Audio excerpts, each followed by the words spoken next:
Love dears. പെണ്ണ് സുന്ദരിച്ചായിരിക്കണം, പാൽ പോലെ നല്ല വെളുത്ത നിറം, പിന്നെ മൂക്കെന്ന് പറഞ്ഞാൽ നല്ല നീണ്ട മൂക്കായിരിക്കണം. പല്ലുകളെന്ന് പറഞ്ഞാൽ കോമ്പലുകളൊന്നും പാടില്ല, നല്ല വരി വരിയായിട്ട് ഇങ്ങനെ അടുക്കി വെച്ചിരിക്കുന്ന പല്ലുകളായിരിക്കും. പൊക്കം ഒരു 5 അടി തൊട്ട് 5 അടി 3 ഇഞ്ച് വരെ ആകാം. ഹീൽ ഇടാൻ പാടില്ല. കല്യാണം കഴിഞ്ഞ് ജോലിക്ക് പോകാൻ പാടില്ല. പിന്നെ കുക്കിംഗ് ഒക്കെ അറിയായിരിക്കണം.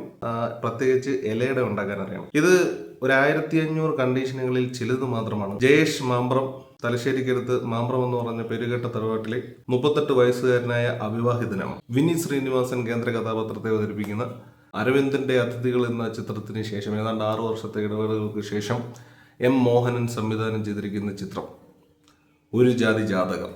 ഇതിന്റെ എഴുത്ത് കൈകാര്യം ചെയ്തിരിക്കുന്ന രാകേഷ് മണ്ടോടിയാൻ ശരേഷ്, എഡിറ്റിംഗ് നിർവഹിച്ചിരിക്കുന്നത് one and only Ranjan Abraham, music by Guna Balasubramaniam. ഈ സിനിമയുടെ ഒരു ട്രെയിലർ കണ്ടപ്പോൾ തന്നെ ഇതൊരു ഫുൾ ഓൺ അല്ലെങ്കിൽ ഔട്ട് ആൻഡ് ഔട്ട് ഒരു കോമഡി എന്റർടൈനർ ആയിരിക്കും എന്നുള്ളതാണ് നമുക്ക് തോന്നിയത്. അതേപോലെ തന്നെയാണ് സിനിമ പോകുന്നത്. ഇതിന്റെ റൈറ്റ് ഫ്രം ദ ബിഗിനിങ് ഈ സിനിമ ഒരു കോമഡി ട്രാക്കിൽ ആ ഒരു മൂഡ് പിടിച്ച് തന്നെയാണ് പോകുന്നത്. പിന്നെ വിനീത് ശ്രീനിവാസന്റെ ഇതിലെ ഒരു ക്യാരക്ടർ എന്ന് പറയുന്ന ഒരു ഓൺ ദ ടോപ്പ് പെർഫോമൻസ്, അതായത് ഒരു 2-3 മീറ്റർ മേളിൽ നിൽക്കുന്ന ലെവലിലുള്ള കുറച്ച് ഭയങ്കര എനർജറ്റിക്കോ അല്ലെങ്കിൽ ഭയങ്കര എക്സ്പ്രസീവ് ആയിട്ടുള്ള ഭയങ്കര ലൗഡായിട്ട് സംസാരിക്കുന്ന രീതിയിലുള്ള ഒരു കഥാപാത്രമാണ്. പുള്ളി എത്തി നിൽക്കുന്ന സാഹചര്യത്തിൽ എല്ലാ ഫ്രസ്ട്രേഷൻസും ദേഷ്യവും സങ്കടവും എല്ലാം മറ്റുള്ളവരിലേക്കൂടെ അങ്ങ് എത്തിക്കുന്ന രീതിയിൽ, സ്പ്രെഡ് ചെയ്യുന്ന രീതിയിൽ ഉള്ള ഒരു കഥാപാത്രം. ആദ്യ പകുതി എന്ന് പറയുന്നത് ഈ ജയേഷ് എന്ന് പറയുന്ന ആള് എന്താണ്, എങ്ങനെയാണ്, അയാളുടെ കാഴ്ചപ്പാടുകൾ എന്തൊക്കെയാണ്, അയാൾക്ക് ചുറ്റുമുള്ള സുഹൃത്തുക്കൾ എങ്ങനെയൊക്കെയാണ്, അയാളുടെ കുടുംബം എങ്ങനെയാണ്, ഈ തറവാട്ടിലുള്ളവർ എങ്ങനെയൊക്കെയാണ് എന്നൊക്കെ ഉള്ളതാണ് ആദ്യ പകുതി കാണിക്കുന്നത്. ഇതിലെ ജയേഷ് എന്ന് പറയുന്ന കഥാപാത്രം ഈ പഴയ ശ്രീനിവാസൻ കഥാപാത്രങ്ങളുടെ രീതിയിലുള്ള, അതായത് മറ്റുള്ളവരുടെ പരിഹാസത്തിന് ഇരയാകുന്ന ഒരു കോമാളി പോലെ ആയിക്കൊണ്ടിരിക്കുന്ന രീതിയിലുള്ള ഒരു മനുഷ്യനാണ് ജയേഷ്. ഇതില് ട്രെയിലർ കണ്ടപ്പോൾ തന്നെ വളരെ ഇൻട്രസ്റ്റിംഗ് ആയിട്ട് തോന്നിയ ഒരു സംഭവം എന്ന് പറഞ്ഞാൽ ഇതിനെ 30 വയസ്സ് കഴിഞ്ഞുള്ള പെണ്ണുങ്ങളൊക്കെ തന്നെ തള്ളച്ചിമാരാണ് എന്നുള്ള രീതിയിൽ ഒരു വർത്തമാനം പറയുന്നുണ്ട്.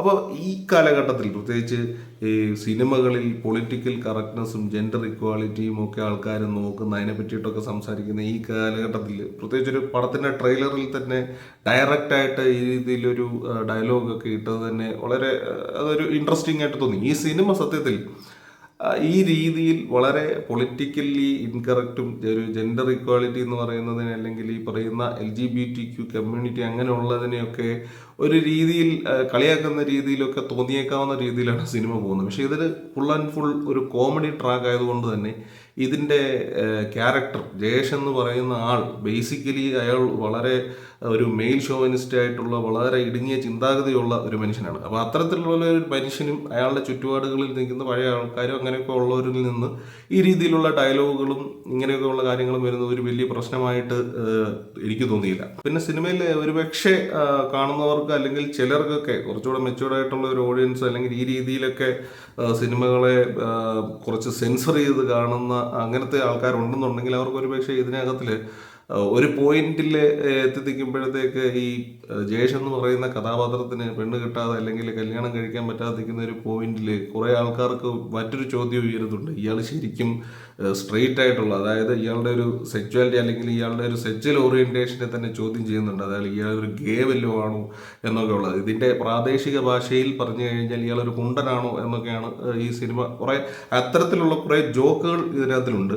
അപ്പോൾ ആ ജോക്കുകൾ അത് എല്ലാവർക്കും ഇഷ്ടപ്പെടുമോ എന്നുള്ള കാര്യം സംശയമാണ്. അപ്പോൾ ഈ സിനിമ ചെയ്തവർ വളരെ ഡയറിങ് ആയിട്ട് അതിനെ ആ ഒരു ട്രാക്കിൽ തന്നെ വളരെ സ്ട്രെയിറ്റ് ആയിട്ട് തന്നെ പറഞ്ഞു പോകുന്നുണ്ട്. അപ്പോൾ ഈ പറഞ്ഞതുപോലെയുള്ള LGBTQ അല്ലെങ്കിൽ മഴവില്ല് അല്ലെങ്കിൽ കുണ്ടൻ അല്ലെങ്കിൽ ഗേ എന്നൊക്കെ ഉള്ള പരാമർശങ്ങളും ആ രീതിയിലുള്ള ജോക്കുകളും ഒക്കെ ഒരുപാട് ഇതിനകത്തിൽ കടന്നു വരുന്നുണ്ടെങ്കിലും ഇതിൻ്റെ മറ്റൊരു ട്രാക്കിൽ കുറച്ച് ഉപദേശിക്കുന്ന രീതിയിൽ അല്ലെങ്കിൽ കുറച്ച് പ്രീച്ചി ആയിട്ട് ഈ സിനിമ ചില കഥാപാത്രങ്ങൾ, പ്രത്യേകിച്ച് ഇയാൾ പരിചയപ്പെടുന്ന ജയേഷ് പരിചയപ്പെടുന്ന ചില സ്ത്രീ കഥാപാത്രങ്ങൾ കുറച്ച് എഡ്യൂക്കേറ്റ് ചെയ്യുന്ന രീതിയിലുള്ള കാര്യങ്ങൾ പറയുന്നുണ്ട്. അതായത് ഈ സിനിമ ഈ തറവാട്ടിൽ നിന്ന് ഇയാൾ താമസിക്കുന്ന ഒരു ഫ്ലാറ്റിലേക്ക് എത്തുമ്പോൾ കുറച്ച് ന്യൂജൻ ആൾക്കാർ അത് ഒരു കൈൻഡ് ഓഫ് ഇയാളൊരു പുതിയ ലോകം അല്ലെങ്കിൽ പുതിയൊരു കാഴ്ചപ്പാടുകളിലേക്ക് ക്ഷണിക്കുന്ന രീതിയിലൊക്കെ സിനിമ കാണിക്കുന്നുണ്ട്. ബേസിക്കലി ജയേഷ് എന്ന് പറയുന്ന ഇത്രയും ഇടുങ്ങിയ ചിന്താധികാരനായിട്ടുള്ള സ്വയം എന്താണ് എന്ന് ഉള്ള ഒരു തിരിച്ചറിവില്ലാതെ 1500 കണ്ടീഷൻസ് വെച്ചിട്ട് ഒരു പെണ്ണിനെ അന്വേഷിക്കുന്ന ഒരാളുടെ തിരിച്ചറിവ് അല്ലെങ്കിൽ അയാൾ ആ ഒരു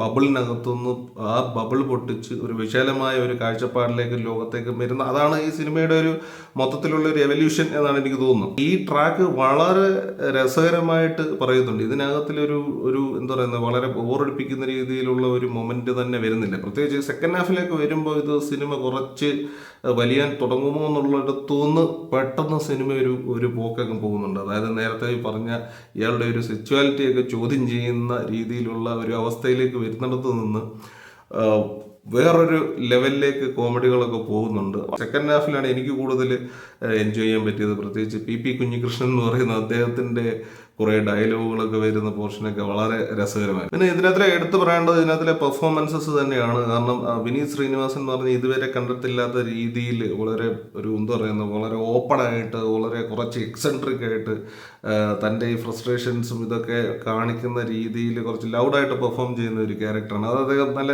രീതിയിൽ തന്നെ ചെയ്തിട്ടുണ്ട്. പലയിടത്തും തുടക്കം മുതൽ ചിലതൊന്നും കോമഡികൾ ഇറക്കുന്നുണ്ട് എന്ന് തോന്നിയില്ലെങ്കിലും ത്രൂ ഔട്ട് ഒരു 80% പുള്ളി ചെയ്തു വെച്ചിരിക്കുന്നതിലും വളരെ രസകരമായിട്ട് നല്ല രീതിയിൽ തന്നെ അത് എൻജോയ് ചെയ്യാൻ നമുക്ക് പറ്റുന്നുണ്ട്.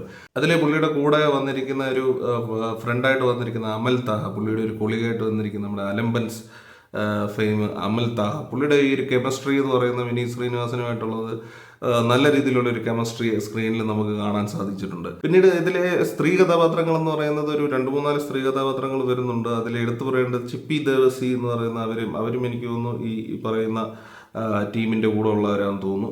അവരുടെ ഒരു പെർഫോമൻസും കുറച്ച് ഒരു കൈൻഡ് ഓഫ് ജയേഷിന് ഒരു ഐ ഓപ്പണറായിട്ടൊക്കെ വരുന്ന രീതിയിലുള്ള ഒരു കഥാപാത്രം, ആ ഒരു കഥാപാത്രം അവർ നല്ല ഭംഗിയായിട്ട് ചെയ്തിട്ടുണ്ട്. പിന്നീട് ഒരു ക്യാരക്ടർ എന്ന് പറയുന്നത് Mridul Nair, another director actor.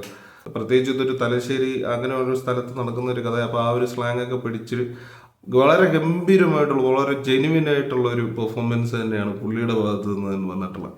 പിന്നെ ഈ സിനിമ കണ്ടു കഴിഞ്ഞു എനിക്ക് കൂടുതലും പിന്നെയും ഓർത്തെടുത്ത കുറേ തമാശകൾ എന്ന് പറയുന്നത് പി കുഞ്ഞികൃഷ്ണൻ നേരത്തെ പറഞ്ഞ പോലെ നമ്മുടെ എന്നാത്താൻ കേസോട് എന്ന് പറയുന്നതിലെ ജഡ്ജ്, പുള്ളിയുടെ കുറേ ഗംഭീരമായിട്ടുള്ള മൊമെന്റ്സ്, പുള്ളിയുടെ കുറേ ഡയലോഗ്സ് ഒക്കെയാണ് എനിക്ക് സിനിമ കഴിഞ്ഞ് ഇപ്പോഴും ഓർത്തിരിക്കാൻ പറ്റുന്നത്. ഈ സിനിമയുടെ ഒരു ഏറ്റവും നല്ല കാര്യം എന്ന് പറയുന്നത് ഇതൊരു 124 മിനിറ്റുകൾ മാത്രമുള്ള ഒരു സിനിമയാണ് ഡ്യൂറേഷൻ. അപ്പോൾ ത്രൂ ഔട്ട് എൻജോയ് ചെയ്യാൻ പറ്റുന്ന നല്ല രീതിയിൽ കോമഡി വർക്കൗട്ട് ആയിട്ടുള്ള ഒരു സിനിമ തന്നെയാണ് ഒരു ജാതി ജാതകം. പിന്നെ ചിലർക്കെങ്കിലും ഇതിലെ കുറേ തമാശകൾ ഒരു പക്ഷേ ഇഷ്ടപ്പെടത്തില്ലായിരിക്കും. പക്ഷേ ഇഷ്ടപ്പെടാതിരിക്കേണ്ട കാര്യമൊന്നുമില്ല. കാരണം ഈ സിനിമയുടെ ഈ ജയേഷ് എന്ന് പറയുന്ന ക്യാരക്ടർ തന്നെ അത്തരത്തിലുള്ള ഒരു ക്യാരക്ടറാണ്. അയാൾ ബേസിക്കലി മൊത്തത്തിലൊരു നെഗറ്റീവായിട്ടുള്ള ഒരു ക്യാരക്ടറാണ്. നെഗറ്റീവായിട്ടുള്ള ഒരു ക്യാരക്ടർ അല്ലെങ്കിൽ ഒരു മെയിൽ ഷോവിനിസ്റ്റ് ആയിട്ടുള്ള ഒരു ക്യാരക്ടർ പറയുന്നതും അയാളുടെ കാഴ്ചപ്പാടുകളും അയാളുടെ സംഭാഷണങ്ങളും ഒക്കെ ഈ ഇത്തരത്തിൽ തന്നെ ആയിരിക്കും. നമ്മളും ഇത്തരത്തിലുള്ള ഒരുപാട് ആൾക്കാരെ കാണാറുണ്ട്, അല്ലെങ്കിൽ നമ്മളിൽ പലരും ഇങ്ങനെയൊക്കെ തന്നെയാണ്. സിനിമയെ ആ രീതിയിൽ തന്നെ സിനിമയുടെ രീതിയിൽ കാണുക എന്നുള്ളത് മാത്രമേ ഉള്ളൂ. മാർക്കോ പോലെയുള്ള സിനിമകൾ ടാർഗറ്റഡ് ഓഡിയൻസ് വിജയിപ്പിക്കുന്നുണ്ടെങ്കിൽ ഇതുപോലെയുള്ള സിനിമകളും വിജയിക്കേണ്ടത് തന്നെയാണ്. ഇത് ത്രൂ ഔട്ട് വളരെ എൻജോയ് ചെയ്യാൻ പറ്റുന്ന നല്ലൊരു കോമഡി ചിത്രം തന്നെയാണ് വാച്ച്.